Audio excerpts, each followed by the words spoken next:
रहीम। Next lecture number 34 हमने पढ़ने हैं advantages and disadvantages of friction. अक्सर मैं आपको जब टॉपिक पढ़ा रहा होता हूँ इसके एडवांटेजेस बताता जाता था कि हम जैसे रोड पे चल सकते हैं इसकी वजह से, हम ब्रेक लगा रहे हैं इसकी वजह से, बर्ड्स फ्लाई कर रहे हैं इसकी वजह से। तो वो शॉर्ट क्वेश्चन भी आ सकता है और लॉन्ग भी आ सकता है। शॉर्ट ही ज़्यादातर अलग से, लॉन्ग कैसे आएगा? वो डिफाइन फ्रिक्शन पर नोट लिखें। उस फ्रिक्शन में हमने 4 या 5 डेफिनेशन पढ़ी थी। फ्रिक्शन की डेफिनेशन, फिर why rolling friction is smaller than sliding friction, फिर हमने पढ़ी थी वहाँ पर कोल्ड वेल्ट की डेफिनेशन, वहाँ पर हमने पढ़ी थी कोएफिशिएंट ऑफ लिमिटिंग फ्रिक्शन और force of limiting friction. 5 definition थी वो। तो अगर वो उसके साथ बोलेगा तो वो लिखने के बाद अब इसके एडवांटेजेस और डिसएडवांटेजेस 4 पॉइंट बनाए हुए हैं, इनफ है, इसको ऐसे ही याद रखो। Advantages, we can walk on road due to friction. किस किस के दरमियान फ्रिक्शन होगा जब हम रोड पर चल रहे हैं?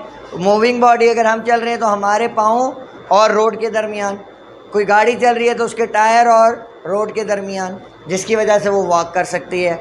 हम वॉक कर सकते हैं, वो चल सकती है। We can write on paper due to friction. Paper और पेंसिल के दरमियान जो फ्रिक्शन होगा उसकी वजह से आप लिख सकते हैं, जबकि आप स्पेस में नहीं लिख सकते। स्पेस में ना तो ग्रेविटी होती है और ना ही फ्रिक्शन होता है, क्योंकि मीडियम ही कोई नहीं है वहाँ। A car move with high speed due to it. Car जो है वो मूव कर रही है हाई स्पीड से, स्लो स्पीड से भी कर रही है बेशक, तो वो किस वजह से कर रही है? फ्रिक्शन। बता दिया अभी, टायर और उसकी रोड के दरमियान जो होगा। Birds can fly in air due to friction. Birds को सपोर्ट करता है फ्रिक्शन के वो फ्लैपिंग कर सकें, पर जो है वो हिलाते हैं जब, तो तब फ्रिक्शन प्रोड्यूस होता है। फ्रिक्शन हेल्प करता है बट उसको रुकावट डालता है। दूसरी फ्रिक्शन क्या है? Air resistance. वो नुकसानदेह भी है कि अगर ज़्यादा तेज़ हवा चल रही है तो ज़्यादा एनर्जी लगेगी। तो ये 4 पॉइंट आपने सिर्फ याद कर लेने हैं, ये शॉर्ट में आ सकता है। डिसएडवांटेजेस 3 है आपकी बुक में। At high speed friction is high which resist motion of an object. जब आप तेज़ स्पीड से गाड़ी चला रहे होते हैं तब अगर आपने कभी ऑब्ज़र्व किया, अगर आप हाथ बाहर निकालते हैं या मुंह बाहर निकालते हैं गेट से, शीशे से, तो कितनी तेज़ हवा लग रही होती है, वो एयर रेजिस्टेंस होती है। और हम लोग नहीं चाह रहे होते उस वक्त, क्योंकि जितना ज़्यादा फ्रिक्शन होगा ना उतना फ्यूल ज़्यादा कंज्यूम होगा, उसके ख़िलाफ़ वर्क करना पड़ेगा ना, तो फ्यूल ज़्यादा लगेगा। तो हम नहीं चाह रहे होते कि उस वक्त फ्रिक्शन हो, तो वहाँ हमारे लिए वो नुकसानदेह होता है कि we does not want to high friction. हम चाहते हैं स्पीड ज़्यादा दे रहे हैं ताकि हम जल्दी पहुंच जाएं, लेकिन फ्रिक्शन जो है वो एक तो स्पीड को भी हमारी लो करेगा और दूसरा फ्यूल कंजप्शन बढ़ाएगा। दूसरा, बहुत सारी एनर्जी जो है वो लॉस्ट हो जाती है इस फ्रिक्शन की वजह से, in the form of heat and sound due to friction. कहीं पर हीट की फॉर्म पर होगी, कहीं पर साउंड की फॉर्म। हीट की फॉर्म पर देख लें, जो भी गाड़ी चल रही होती है थोड़ी देर बाद उसका इंजन गर्म हो जाता है। क्यों गर्म होता है? कि उसकी जो पार्ट्स हैं उनके दरमियान फ्रिक्शन होती है, उससे हीट एनर्जी प्रोड्यूस होती है। कुछ मैकेनिकल वर्क होगा, मैकेनिकल वर्क उसको चलाएगा, बाकी हीट की सूरत में। और साउंड अलहदा साथ प्रोड्यूस होता है। साउंड होता है ना इंजन का, स्टार्ट होती है इंजन का साउंड है। लास्ट में it cause wear and tear in machinery parts. Machine जब चल रही होती है बड़े पैमाने पर तो उसके पार्ट्स ऐसे हिल रहे होते हैं, मूव कर रहे होते हैं, मुख्तलिफ पार्ट्स के मुख्तलिफ वर्क हैं, तो उनके दरमियान जो फ्रिक्शन होता है ना, वो उसको बार बार ऐसे लगने के बाद ना उसको वेयर एंड टेयर करता है, ख़राब करता है, तोड़ फोड़ करता है। तो वहाँ भी अब फ्रिक्शन हमारे लिए नुकसानदेह है। तो ये 3 पॉइंट नुकसान के आप पढ़ सकते हैं। फिर लॉन्ग क्वेश्चन है बच्चे, लॉन्ग इम्पॉर्टेंट VIP क्वेश्चन है। शॉर्ट में भी आ जाता है, शॉर्ट में 1-2 पॉइंट पूछ लेगा, लॉन्ग में भी आ जाएगा। Method to reduce friction. Method to reduce friction के फ्रिक्शन को किन मेथड की मदद से रिड्यूस कर सकते हैं?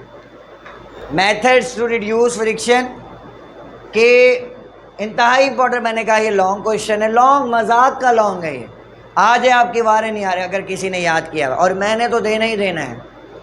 जो क्वेश्चन मैं आपको बता रहा हूँ ना, मैंने टेस्ट में देने हैं, वो समझ लें कि वो इम्पॉर्टेंट है। अभी जब आप मॉडल पेपर पे जाओगे ना, फिर ख़ुद ही देखोगे कितनी दफ़ा सर ये, आप मुझे खुद कहोगे सर ये तो बहुत आया हुआ है। तो इसलिए कहता हूँ कि अभी साथ साथ याद करो। सेंट्रीपिटल फोर्स 1-2 दफ़ा आया है, ये सबसे ज़्यादा आया है। क्या है? Make the surface on which body moves as smooth as possible. जितनी ज़्यादा स्मूथ सरफेस होगी उतना आसानी से मूव करेंगे। जैसे मैंने एग्जांपल दी थी, आप हाथ बोर्ड पर मूव करें और हाथ जो है वो किसी खुरदरी चीज़ पर मूव करें, जैसे ये जाली है इसकी विंडो की, तो आपको कहाँ ज़्यादा जो है फ्रिक्शन महसूस होगी? जाली के ऊपर। मूव करना मुश्किल होगा, इसका मतलब जाली के ऊपर फ्रिक्शन ज़्यादा। समझ आ गई? तो हमने क्या करना है, उसके खिलाफ काम करें, स्मूथ बनाएं सरफेस को। जब स्मूथ बनाएंगे तो आसानी से मूव करेगी। Make moving object stream line. आपने बुलेट ट्रेन देखी है? बुलेट ट्रेन की शेप देखी है कैसे होती है? ऐसे फिश के मुंह की तरह होती है ना। ये स्ट्रीम लाइन का मतलब फिश शेप। जितना कम एरिया एयर के सामने आएगा ना, उतना कम फ्रिक्शन होगा। जितना बड़ा मुंह होगा उतना फ्रिक्शन ज़्यादा होता जाएगा। तो बॉडी जो अब नई बसें बन रही हैं, नई गाड़ियां बन रही हैं, नई ट्रेन्स बन रही है जिनकी स्पीड हाई है, उनकी शेप को स्ट्रीम लाइन बनाया जाता है, फिश शेप बनाया जाता है, क्योंकि fish shape object air resistance minimum होती है। पहला एज स्मूथ एज पॉसिबल, दूसरा स्ट्रीम लाइन होना चाहिए ऑब्जेक्ट। स्ट्रीम लाइन होगा so that friction between car bus train is समान। जितना फ्रिक्शन कम होगा उतनी स्पीड ज़्यादा होगी, और इतना भी कम ना हो कि वहाँ पे स्लिप होने लग जाए। अगला, use lubricant to reduce friction. आप साइकिल चला रहे हैं या मोटरसाइकिल है, उसकी अक्सर चेन टूट जाती है। किस वजह से टूट जाती है? कि उसके जो ऑयल नहीं हुआ होता, उसमें ऑयल नहीं हुआ होता तो फ्रिक्शन ज़्यादा होता है। फ्रिक्शन बार बार लगने के बाद वो टूट जाता है। जब लुब्रिकेशन हुई होगी, लुब्रिकेशन का मतलब वो ग्रीस लगवा लेते हैं, आप ऑयल लगवा लेते हैं, तो ग्रीस और ऑयल लगाने से फिर क्या होता है कि ग्रीस और ऑयल लगाने से चेन जो है वो उसमें फ्रिक्शन कम होता है। फ्रिक्शन कम होगा तो वो आसानी से मूव करे। क्लियर है ना? पहला point as smooth as possible, दूसरा पॉइंट स्ट्रीम लाइन, तीसरा point use lubricant. Lubrication, oil की तह चढ़ाना। Use of ball bearing, because ball bearing यानी आप लोग बजाय इसकी एग्जांपल सुने। अगर हमने किसी बड़े ऑब्जेक्ट को ले जाना होता है ना, तो बजाय उसके हम उसको घसीटें, हम क्या करते हैं, उसे किसी रेडी पे डाल लेते हैं। एक गट्टू को आप अगर कंधे पर उठाकर ले जाएं या घसीट कर ले जाएं या फिर उसको रेडी पर रख कर ले जाएं, कौन सा काम आसान है? रेडी वाला बहुत आसान है ना। क्यों? क्योंकि रेडी के ऊपर वो रोलिंग फ्रिक्शन है, और रोलिंग फ्रिक्शन तो संभाल होता है, आसानी से मूव करती है। तो इसलिए हम लोग बॉल बेयरिंग का इस्तेमाल करते हैं राउंड जनता, क्योंकि बॉल बेयरिंग जो है वो रोलिंग बॉडी है, तो रोलिंग फ्रिक्शन जो है वो इस्तेमाल होता है स्लाइडिंग फ्रिक्शन से। ये आपका क्वेश्चन है, आपका वो है सेंट्रीपिटल फोर्स। कोई भी चीज़, बचपन में हमने बहुत काम किया, धागा बांधते थे, धागे के ऊपर बट्टा बांधा और उसको ऐसे घुमा रहे होते थे, घुमाते थे ना। सेम इसी तरह कुदरत का काम चल रहा है। एक सेंट्रीपिटल फोर्स है। बेसिकली सेंट्रीपिटल वो फोर्स है जो किसी भी बॉडी को दायरे में घुमाए रखने पर मजबूर कर, which keeps body to move in circle. वो फोर्स है जो बॉडी को सर्कल पर मूव करने पर मजबूर करती है। आप हाथ से घुमा रहे होते थे तो हाथ आपकी वो फोर्स करो प्रोवाइड कर रहा होता था। अब ज़मीन के गिर्द चांद घूम रहा है ना। सेंट्रीपिटल फोर्स कौन सी वो चीज़ है जो उसे घुमा रही है? सेंट्रीपिटल फोर्स क्या है? ग्रेविटी। ग्रेविटी उसको घूमने पर मजबूर कर रही है। ऑर्बिटल वेलोसिटी आप चैप्टर नंबर 5 में पढ़ेंगे, जो वेलोसिटी होती है ऑर्बिट की। तो the force which keeps body to move in circle is called centripetal force. It is denoted by Fc। Fc is equal to mv square over r, unit newton. ये यहाँ तक पूरा लिखोगे अगर शॉर्ट क्वेश्चन डेफिनेशन आ जाए, उसका unit, उसका formula और उसकी डेफिनेशन और उसको किससे डिनोट कर। फिर उसमें आगे आ जाओगे सेंट्रीपिटल एक्सेलरेशन।